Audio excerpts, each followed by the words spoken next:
আমাদের দেশে কেউ কাউকে ঋণ দিতে চায় না।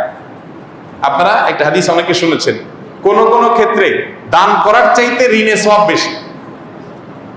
বিষয়টা একটু বুঝতে অসুবিধা হয়, দান করার চাইতে সওয়াব বেশি হয় কেমনি? আবার দান তো দিয়েই দিলাম, ঋণ তো দিলাম আবার নেব এই নিয়তে, তাহলে দিয়ে দিলে তার চাইতে আবার ঋণে সওয়াব বেশি কিভাবে হয়? এর অর্থ হলো যে কোন কোন খাতে, ধরেন এক জায়গায় আপনি একটা মসজিদে এখন 2000 টাকা দিলেন, মসজিদে আপনার 2000 না দিলে অসুবিধা হবে না, আরো বহুত লোক দেওয়ার আছে, এই দানের চাইতে আরেকটা লোক 2000 টাকা লোন দিলে অনেক উপকার হবে, ওই লোনটা বেশি সওয়াব। কথা কি বুঝাতে পারছি? কয়েক গুণ বেশি সওয়াব হাদিসে আসছে। এই জন্য ঋণ পরিশোধ করার প্রবণতা, ঋণ পরিশোধ না করার প্রবণতা আমাদের সমাজে ব্যাপক আকারে হওয়ার কারণে ঋণ দেওয়ার ইবাদতটা হারায় গেছে সমাজ থেকে। এজন্য সবাই ঋণ পরিশোধ করার ক্ষেত্রে দায়িত্বশীল হবো তো ইনশাআল্লাহ।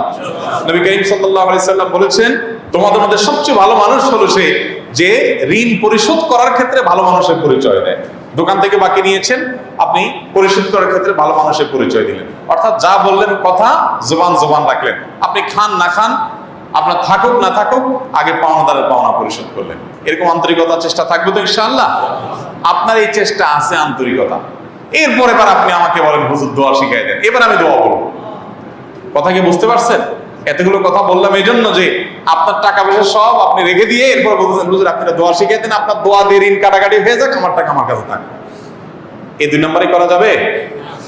আল্লাহুম্মা কফিনি বিহালালিকা আন হারামিক ওয়া আগনিনি বিফদলিকা আম্মান সিওয়াক।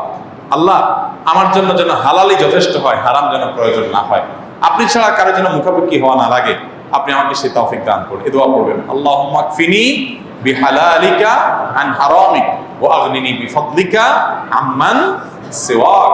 আর এছাড়া দোয়া কবুলের সময়গুলোতে সাধারণভাবে নিজের ভাষায় দোয়া করবেন, আল্লাহ আমার ঋণ পরিশোধ করে দেন, আল্লাহ আপনি ব্যবস্থা করে দেন, আল্লাহ আপনি সহজ করে দেন।